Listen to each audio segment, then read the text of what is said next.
Hands are going up like flowers today. Okay, who's really ready to ask a question? At the back there, you can come. Yeah.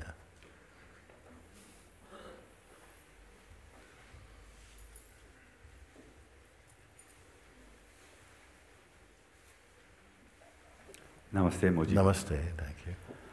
When I'm be aware of the isness, I'm in there, there's be a watcher to be observed of the isness. A watcher to observe the isness. Yeah, because when I'm in the isness, in the stillness of the isness, it can be watched because I am experience the isness. Yeah. So the watcher is inside the isness itself. So who is it who watches the isness?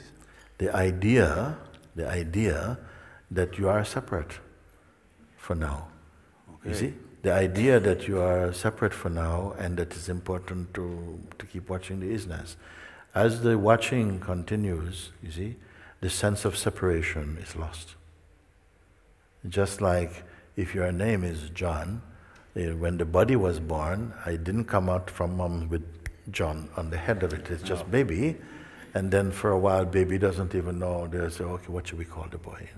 So Jeffrey. No, I don't like Jeffrey. What about George? No, not George. No, John. Okay. So baby don't know John. So then mother and father decide to John. Then they say, hello, John. Baby doesn't know John. No, doesn't know mother yet. Doesn't know doctor. Doesn't know hospital. Nothing. Doesn't know baby even. Okay. But at some point, it begins to develop the consciousness, the developing consciousness can begin to identify it with the name, John. Once this name crystallizes somehow, it never forgets. And yet, you know, it's like, it's not going around, I'm John. Hello, yes, I'm John. Yeah. It's not doing this, but it cannot forget it. It's not like it's in a state of actually remembering. I got to remember I'm John. Maybe the child, at a certain point in its life, when it might go out to play for the first time, the parents may write the name and stick it in the pocket, just in case he wanders off. Somebody meet this child and say, hello, where are you going? What's your name? Boy. Where do you live? House. Not going to be helpful. So mom will have to try to look and say, oh, then they find something. As soon as it accepts these ideas, they become like a fact to it, and it never forgets them. It never really forgets it. That even if you're going a bit to sleep, and somebody calls, George, Jeffrey, John, huh? Is it remembering? So in the same way that even your phenomenal name, the name that was offered to you, is not forgotten, how much can you forget that which causes the impression of the name, which holds the name in memory, which is consciousness? Actually, you cannot forget it. We are taught that we can forget. And then it became a reality. Therefore, I say, I am before the idea that I could forget myself or the idea that I need to remember myself was learned or believed. There is something so fundamental. Your being and you are one. But now, because we came into the culture of identifying as the person, which is a developed mode from consciousness, we forget that's what we are. And now we have to learn or remember that we are consciousness. And that's why we can say, when I am in the isness, I could equally ask, when are you not as the isness? But because of our cultural identity and habit, that will seem, well, yes, but I do have to consciously remember. So say, in the beginning, we have to practice a lie, in a sense, something like that, in order to stabilize the truth again. Yeah. For me, it's just like I'm in a room, you know, with all the doors closed and there's no light. Yes. When I open the door, the light comes in. Yes. When I close the door, there's no light. Yes. So it's like yes. Yesness is then, if there's no watcher, where's yesness? Yes. Well, you already just said, if you were part of that, it says that whether, does it depend upon your belief? I don't know what your answer was at this time, but does it depend on your belief or upon your memory? I didn't know if I added memory into that mix, but we can add it now. Does it depend upon your memory, like this? Now we have to start looking at who you are. You see? We speak of the isness, and we've come to a recognition of something very profound. And who is it that's recognizing it? Yes. You see, who is recognizing it? The one who feel that I am separate from it, which is a mode of consciousness that is expressed or displayed in time and change mode. So for a while, the consciousness, having adopted the body as its root and anchor and believed itself to be a person for a long time, and living in the limited mode of personhood for a while, until, for whatever reason, it's now time to evolve to a higher stage of consciousness, now is born as a seeker. Somehow it is born, just like before we say we just had a child, now we just had a baby. No? And then, so the parents give birth to the baby, but the baby gives birth to the parents, because before you were not parent. So by having a baby, you say, I have baby, but the baby sort of gave you the title of parent. You see? And it's the same way. We are the consciousness, but somehow when we've forgotten that, it's like we are meant to forget it. That's why it's called in the state of ignorance. We take ourselves to be this construct called a person. And that's how we live. The consciousness has a lost, strong sense of individuality. But as it grows in maturity towards its own source, the sense of itself as an isolated, independent entity begins to thin away. It starts to feel itself more as a field. And so the search begins, and then we take the label of a seeker.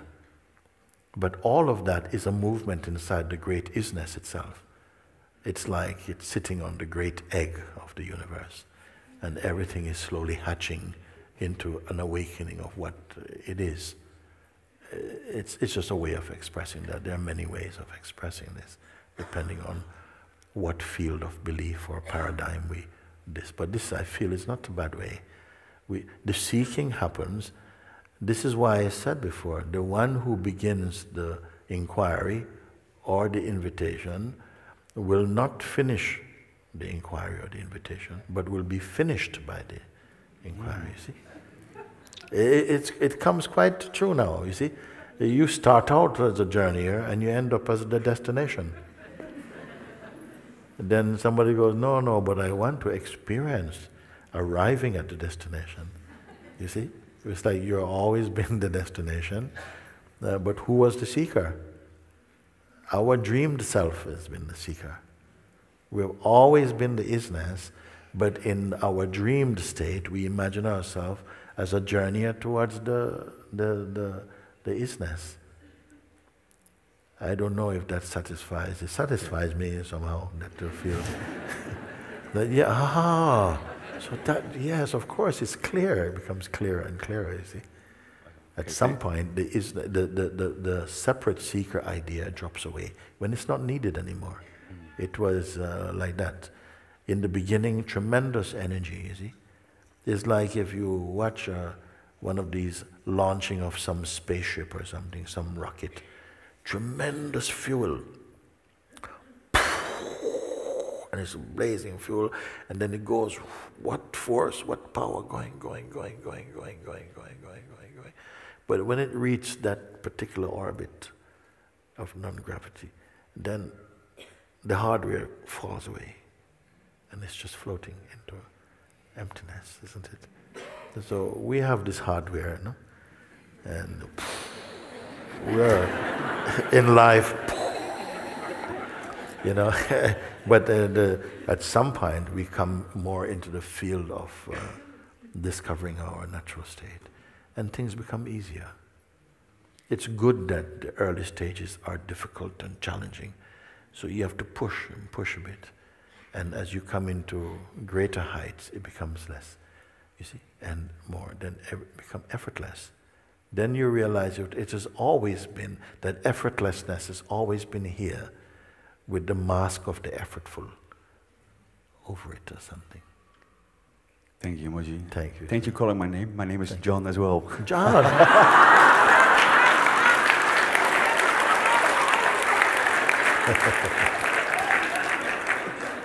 Thank you, John. Thank you.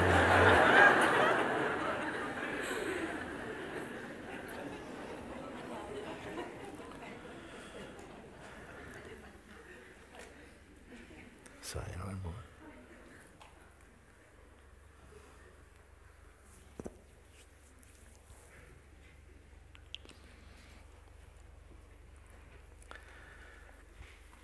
As the field of isness shifted a bit, as it faded a little bit, his mind is coming up.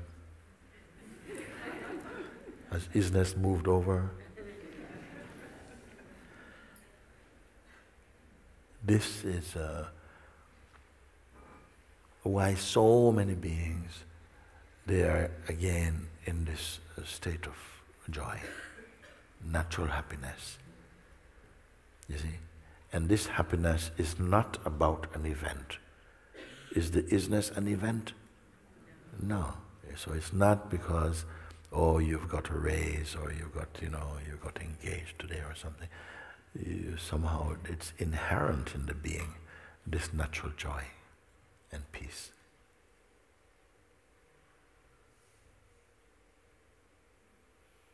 So even when we did not feel it, it was there.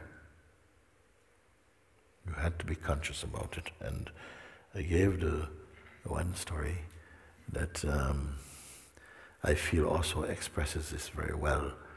It is a story of two boys who grew up in a town, and they were been friends from as soon as they met. They grew up like this. They always met in the same place, sit on a bench in the middle of town, and they talk their souls out to each other. Everything, no secrets was held. So just to keep it simple, one I'm going to call A, another one B, okay? Like this. So they are very close. They're very, very close. And as they grew up, through teenage years, they grew into men, and Mr. Hay got married and had a son and like this. And B, he likes traveling, seeing the world and so on. But whenever he travels, he comes back and he meets his friend, and they would sit and they would just have so much to talk, and so much love is there, you know? Like that. So what happened is that in adulthood, no? Mr. A and Mr. B met and they were talking, and B says, I feel to go traveling again very soon. So his friend, Mr. A, says, listen, I just have a strong feeling to tell you something. I've not shared with you this before, but I think it's time. I'm not feeling so well these days. And I just want to tell you that I received a large inheritance from my family.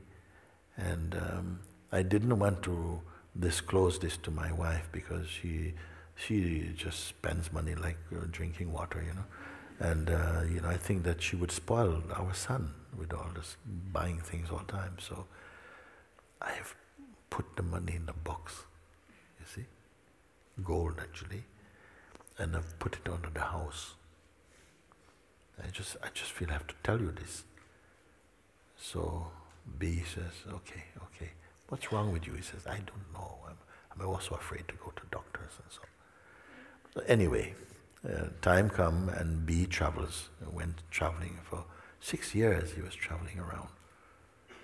And then after 6 years, he had the feeling to return home. In those days, there were no internet and things like that. So he came home, and as soon as he arrived in the center, the bus stops and everything, and he gets off and he's walking, he sees the wife of his friend begging on the street. Like this, she's begging, you know. And he walks over to her, he says, Amma. You know? She looks at him. Oh, I know you. You were my husband's best friend. Yes, but why were we are best friends? You don't know what happened? No, what happened? Oh, he passed away some 3 years ago, and we have no money. I have to beg every day, and we are hungry. We hardly get any food each day. So B says to her, look, I'm so sorry to hear this. I really, really miss him now. So much looking forward to meeting, but I'm so sorry. But anyway, Mother, I have some good news for you. So the moment he mentioned the good news, you see, her heart begins to lift up. The clouds on this, because she knows that he's a trusted person. Huh? He says, come with me, come with me. So they went there and he says, you know where I can get a shovel or something? Shovel, what for? Just go to a shovel. So they went and they got a shovel from a neighbor, went back to the house, and he told her, your husband confided in me that he had saved all this money, but he was always afraid to let you know about it because he thought you'd just waste it, and he couldn't bear the thought of that. So what happened, he told me he buried this money under the house. Come, let's go and look. So immediately they removed some floorboards and they started digging and digging and digging and digging. Maybe 15 minutes they're digging, and then suddenly, thump, like this. Start too quick. Found the box, and inside the box was all the wealth she could imagine would be there. All the money she could conceive of, even dream about. Now, my point is that this money was always there, and it belonged to her. But was she rich? You see? It was always there, but was she rich? No, still poor. Why? Because she was not aware of it. All this that we are sitting here talking is the same story. It is always here. I asked you in Satsang, you are discovering this today, but where has it been all this time?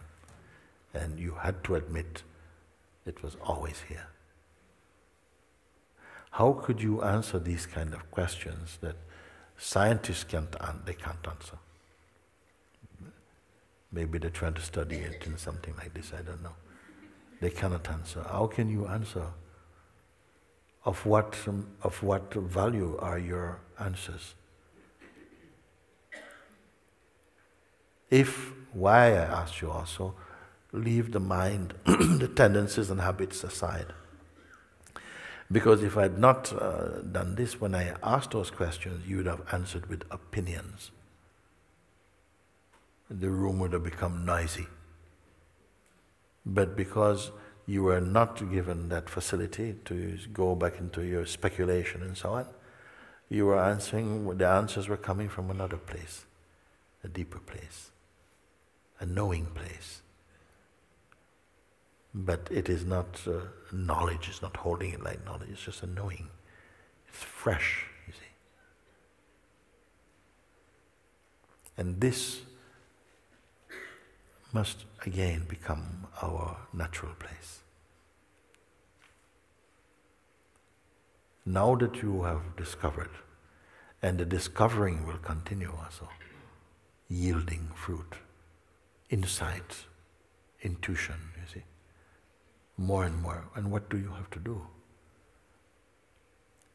You just keep being with it. The life will always be giving us some clues, whoever you are, wherever you may be, actually. Some clues will come. And now also that you are more sensitized to that subtle realm, if you want to call it for the moment, you'll be able to notice these clues more. And the more you notice them, the better you'll become at recognizing them, the more intuitively sensitive you become. It is like learning the ABC of God's language. You become more intuitive, more sensitive, not only understanding words in their dictionary importance, but the energy and the intuitive, the spirit inside them, which is yourself.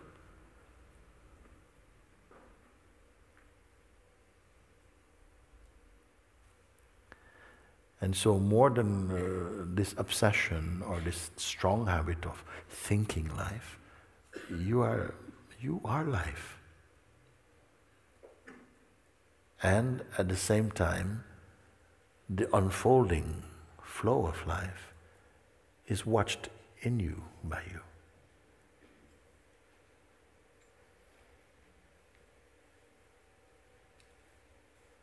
Now, how near to you is this understanding?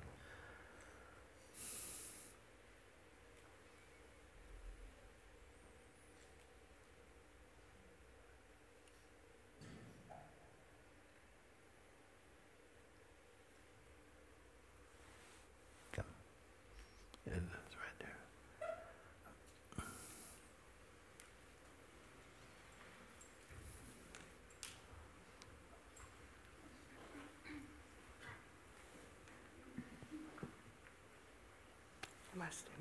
Thank you. Love you. Okay, let's start first. My daughter died a few months ago, and if I make it really still inside, silence, then I can feel her. She's like we are one. But then the grief starts again, and it's very difficult to stay with that silence and that. And now my question is, what happens with the isness when the body dies? Yes. Where did the response come from when I would ask you, can it die? And without deliberating so much about it, it came out of you, it cannot die. What in you can know that? Is it the mind?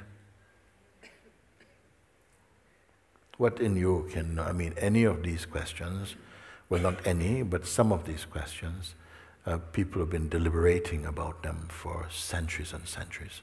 Can they be proven? And so on. I don't want to go into a laboratory to talk with you, unless it's the lab of your own heart. You can look, and can you, if a scientist was, or someone, I'm not putting up, they're great scientists also, but if, say, the typical kind of way we think, someone were to come and refute your experience and say to you, well, there's no way you could know this. There's absolutely no way you can know this. It's not a fact, it cannot be proven. Goodbye, next. Okay? Will you be walking out with your tail between your legs, all crushed? Or could you stand in the authority of what you see? Is there an authority arising in you to say, no, this is real for me? On hearing such a response from someone, you start to doubt maybe the isness does fade or something. which is greater, the isness or the self you are speaking from at the moment. Because when you refer to yourself, it is not the same self which I ask you, how near to the isness are you? You are speaking from the mode of a mother, or of this I am this body idea. And when the I am the body idea fall, it can fall without death, without physical death. This I am the body idea actually is thinning away. Is that something to grieve about itself even? You see, as you are experiencing, you see, we have a lot of myths about life. But now I want you to live in the proof of yourself and to see what happens to those myths. Myths mean something you believe in, but it's not the proof. I would rather that we are speaking on a level that is experiential, that you can speak from your experience, more than just ask you believe in this, believe in that. Belief has its place. It is a tremendous power, such as faith also. Faith is actually naturally increasing with your seeing. And the trust. So you say, when after death, actually death is a small thing. You think we are first-timers on this planet with this life-death thing? You say, after the birth, can the isness survive? Everything else will pass, except it. Everything else. This is what I want to see. If you have proven this, you see, or if it has been proven to you, that in respect to that which we're saying it's formless and it cannot come and go, it cannot fade. It's as though we are reporting about something tangible and something that the mind would ordinarily feel it can measure and qualify and quantify. But it is not this. How can you speak about that which is without form, without shape, without size, that is not born? How can you speak with such comfort? Does it have any meaning, or are we just playing about? So your question, you see, does the isness survive the death of the body? We give the death of the body such great importance. God has used this body also as a metaphor also. That every night you go to bed, you know, and if you fall into sleep, then, you know, it's a kind of metaphor of death also. You have no identity, you have no relatives, you're not a mother, father, uncle, sister, nothing at all is there. Does it mean that your reality is broken? Let's take a little time and look at it, no? Because the sense of death, I say death is one of God's great ideas, because it so terrifies the living beings that it also supports and compels us to search for something which is imperishable also. And we are experiencing many forms of death and rebirth in our general life also. The death of many ideas is a form of death, perhaps it's a greater death. The death of the smallness of yourself is also a kind of a good death. Healthy. But if you mean that at one point where it is, because what is the fear of death? Perhaps the greatest is the loss of attachment, or the fear of the end of experiencing. And we have reports from so many also, people who we call have experienced NDE or near-death experiences also, that have come back and said, this whole thing about death, I'm not at all worried about it anymore. We need to die a bit more. And in a sense, awakening is a kind of dying to what is not true. And look how we feel. And also, we go to sleep every night, no? And I said many times in the past, a sensible person spends, so much money to buy the best bed. What for? To forget about everything, including the bed. And even your beloved you cannot take with you. Even yourself you cannot take. Even your idea of yourself cannot come into that place with you, where everything is left. And yet, nobody goes to bed screaming, I don't want to go into that no person state anymore. Don't you go into a place, absolutely no person state? And the question has been asked before, were you there in sleep? Do you enjoy sleep? I'm not talking about dream now. Do you enjoy sleep?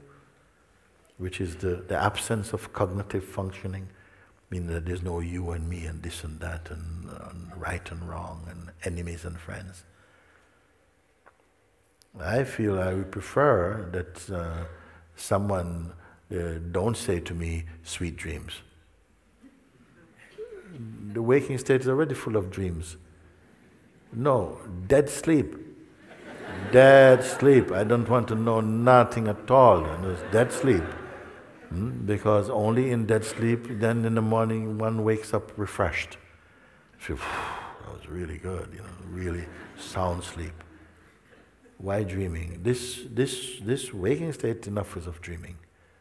As I said, each morning we wake up from sleeping, but to be awake in the way that I'm speaking, you must also wake up out of the waking state. Because in the waking state, we feel now we're awake. But if you don't know who you are, we're still asleep to what is true. And the biggest kind of sleep, a sleep in which we dream we know so many things, but the knower of knowledge we don't know. You see? So you say you lost your daughter some months ago, and when you are quiet and so on, you can feel the sense of oneness with her. But then when grief sweeps in, you see, and then there's kind of turmoil. Grief has its place also. But with understanding and knowing really what she is, or rather knowing who you are, you'll come to terms with this much, much better. You'll know who she is. You see, something is gone, something is perishable. Even the body, I don't know, it's more recyclable. You see, and the kind of thinking, who she takes herself to be, most strongly, has a kind of generative force, and will give a certain kind of experiencing for a time. You see, of a much higher state of life than we are experiencing on the earth. You see.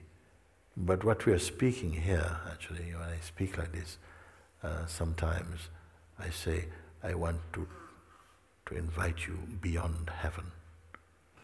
It sounds a terrible thing to say, but I don't mean any disrespect to that.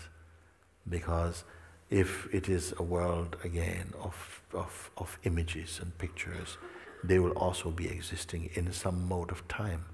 And maybe you say, we will never change. That means that you will never grow then. There must be something. I am not dismissing that. But when we point to that which is, the heaven must be within you also. As are hellish states possible to be experienced within you. Have I gone too far to say this? You see? When you came to a place beyond the names and forms like this, you see, did you feel something is desperately missing in you? Of course, we have this tangible, dynamic realm of life where the relations are still there and somehow we are moving in that. And that is for me fine also. I have got nothing against the dynamic expression of consciousness. What happens to that world is that finding who you are here, you see, it enriches your experience, in fact, as a field of harmony. It becomes much more an expression of the oneness, in fact. So form or no form are still inside the one. You see? So yes, we are afraid that anything happens to our attachments, basically. And it seems that that's the worst thing that can happen in life, is that the thing that we most value, something upsets us because something interferes with that. But I say, keep growing inside. Keep growing into your understanding. Do you feel drawn in some way to dedicate, your energy to going more deeply into what you're discovering today? Nobody has anything to say about that. You see? This is why I say, my God, you don't realize what you are discovering.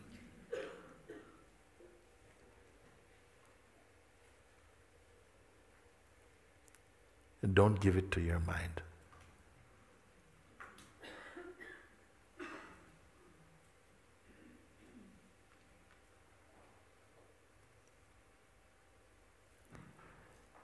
Because the way that we may be thinking, because of motherly attachments, fatherly attachments, and so on, the way that you may be imagining is not the state she's in necessarily. You see? You maybe feel, I wonder if everything is okay with you, and this kind of, and the whole of that area, I would just say, just offer it to the Supreme, offer it to God.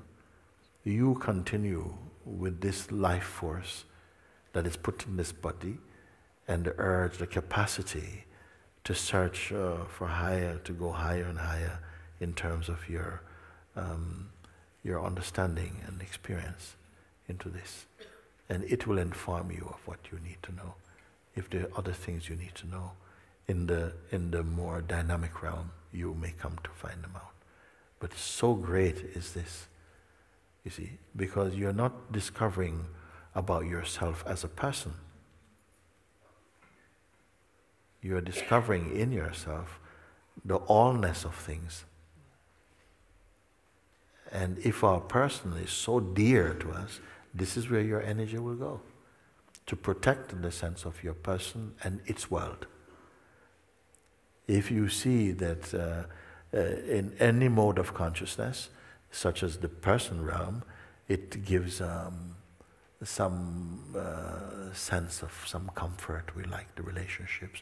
I like being me. And this is fine. I don't want to disturb that. You go ahead, it's fine. Because it's a question of timing and maturity. When we come to a stage when you feel, actually, I'm more open to that, to just allowing that space to be taught from inside, then you'll see that again you're raising up.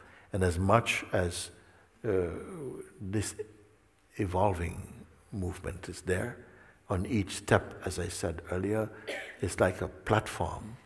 And that platform is working on higher states of consciousness. It's much more subtle. And as you go higher still, it gets more subtle like this. Because the gross identity of personhood, with all of its fears and judgments and harshness and so on, you've transcended them. Where are you going to transcend them? Right here. I want to ask you, from that place of that recognition, have you slipped? You see? And yet there's space for these questions. They can come, you can look at them, but there's still somehow the sense that all in the world of names and forms, in the theater of consciousness, all these movements, there's no need to try and arrest them. Let them flow. You see, it is your consciousness that will read them and determine what they are for you. The more you're relating from the perspective of person, the more, I would say, volatile, the more insecure that sense is there. And sometimes we have to revisit the whole states to see, like, wait, I used to live in this neighborhood for a long time, but now something doesn't want to be there. Now it's a higher state of being and seeing, you see. So when the grief comes, let it come. But as you get more clear within your heart, you will see that you may choose, don't celebrate or make anniversaries out of your pain. Come, it's fine. You're not doing a disservice to your loved ones by being in pain. They don't want that, you see. But in any case, stay with what is possible in you. Thank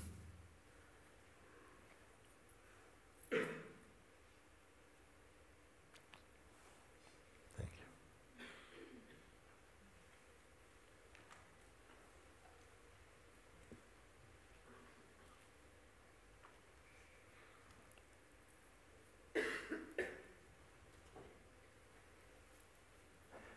What is it that is here? If we don't let the attention slip into these modes, in these rooms of past and future, and the habit of, covering over the freshness of now with interpretations and so on, what actually is here? What exactly are you?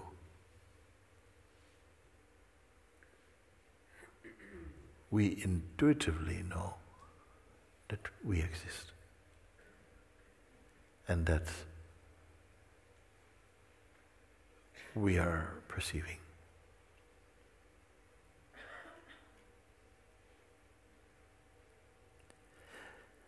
Is it important to know more? Well, yes, it is important to be more clear, because when we say we know that we are, if we don't go more deeply into an experiential clarity of this, we may feel that we are just existing as person. And a person is a very restrictive, very narrow form of consciousness. And we can stay in these modes for a very, very long time, lifetimes maybe. So recognizing that even the person is largely ideas and memory, and that is observable. The thoughts and the feelings, they come in seeming unending succession, they're coming. Can any of them be what you are? Because if your thoughts and feelings are what you are, and they come and go, then when they go, you would also be gone. But you're aware, you were there before they appear. You're here during their appearance. You're here after they depart. How you can be them?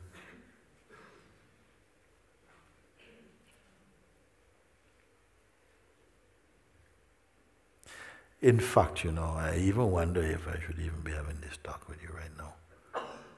Perhaps after the invitation, I should just say, you know what, go in your cocoon and just marinate in that isness.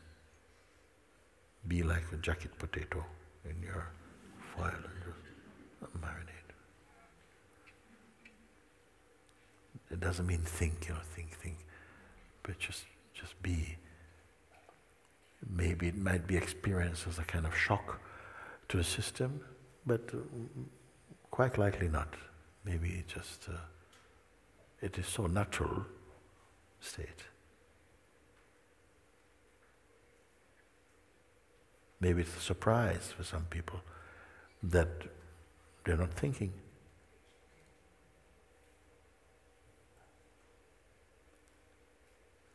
Because for some beings, the waking state is synonymous with thinking and doing. Like from the moment you become conscious, your mind is in some gear or something. First, second, third, fourth, fifth, sixth, reverse, but rarely neutral. And now you are being introduced to that neutrality of being.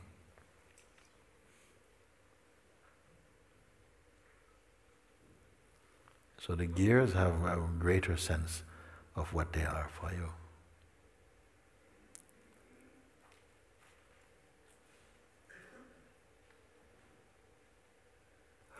I said also that within us is the capacity to move to higher states of consciousness. But there's also a power within us that seems to work to keep you in the mode of personhood. And for a long time it can feel it's the easiest state to be in. It is so practiced, so rehearsed, we're so cultured. It seems our very existence seems to promote personhood.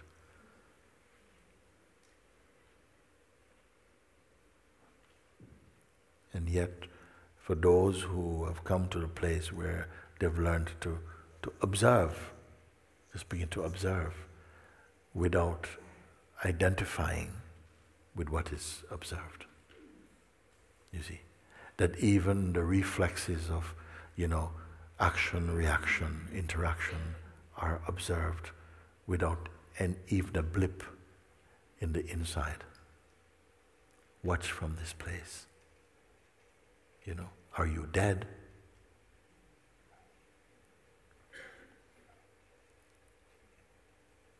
In the recognition of such stillness and such peace, such spaciousness,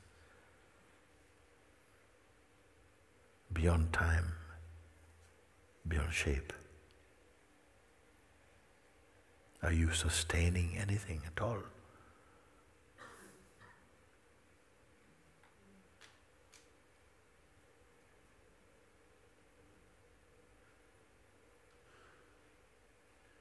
Or can't you wait to get back to the mind? Who can say? You see?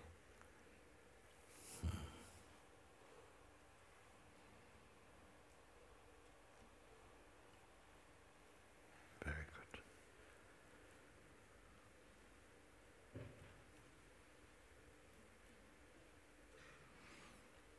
So we're going to take a break for lunch now, and it will be so much good that we just move in this. Move to your heart's wish, but watch this isness. Does it move? You see? And don't try to do any strange thing. You just, well, you can if you want to see if the isness is strange.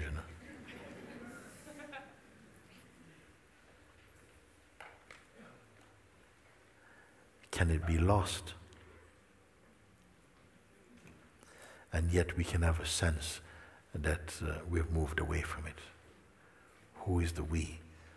You see? For many years I was sharing with what we call self-inquiry. And self-inquiry was the path also expounded and encouraged by Ramana Maharishi, also Papaji and Sri Shankara. It's a very, very powerful path, you see. And it supports the invitation tremendously for those of you who may have some experience with it. But from time to time it is necessary I bring some few pointers from this beautiful path to look at where the mind wants to go, to escape. And I say, if mind is playing any antics, there's something that is already aware of it. And there's a sense of choice. What is the choice? Just to stay as you are, or to go with the pull of the mind and to engage and to proliferate into more thoughts or something. So some discipline, a natural and very healthy and enjoyable discipline, begins to emerge. That is not a strain, it is not tiresome, you see.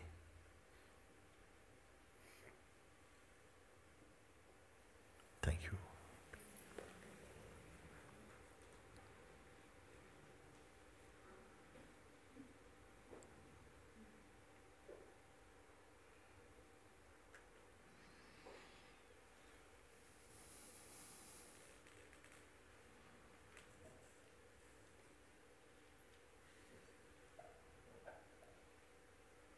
Thank you. We're having It's coming. Very beautiful.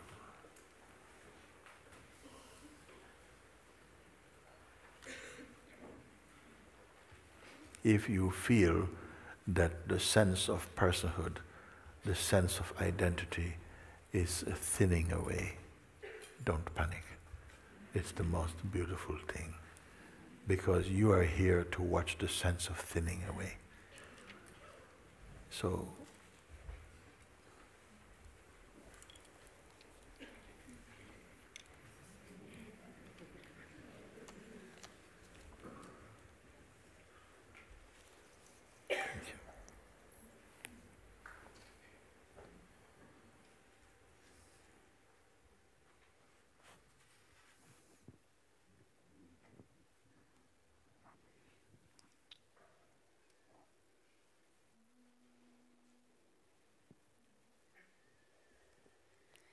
meet me now as I am.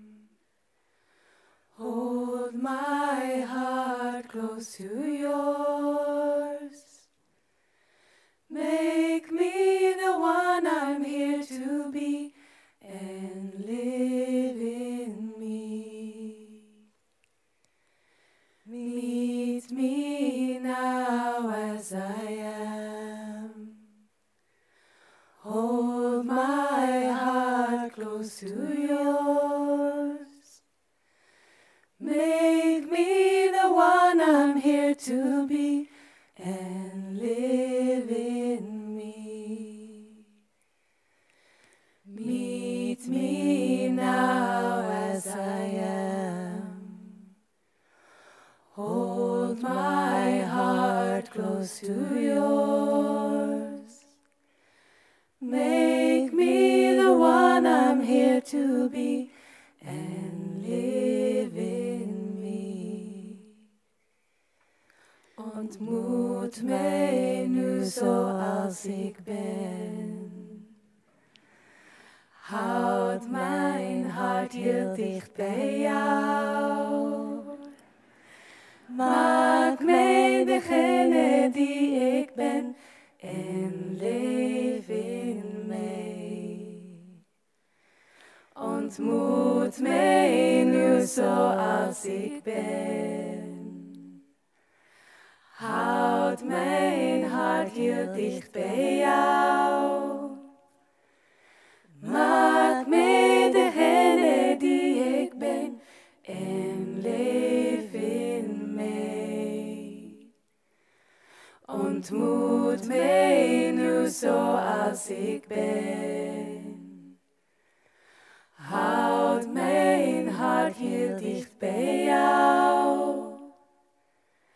Maak mij degene die ik ben en leef in mij. Ontmoet mij nu zoals ik ben. Houd mijn hart heel dicht bij jou.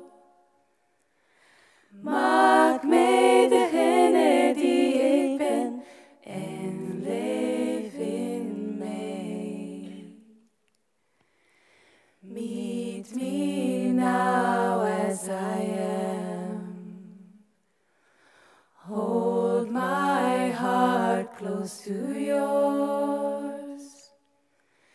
Make me the one I'm here to be and live in me. Meet me now as I am.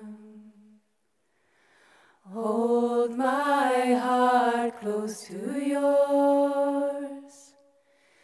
Make me the one I'm here to be and live in me.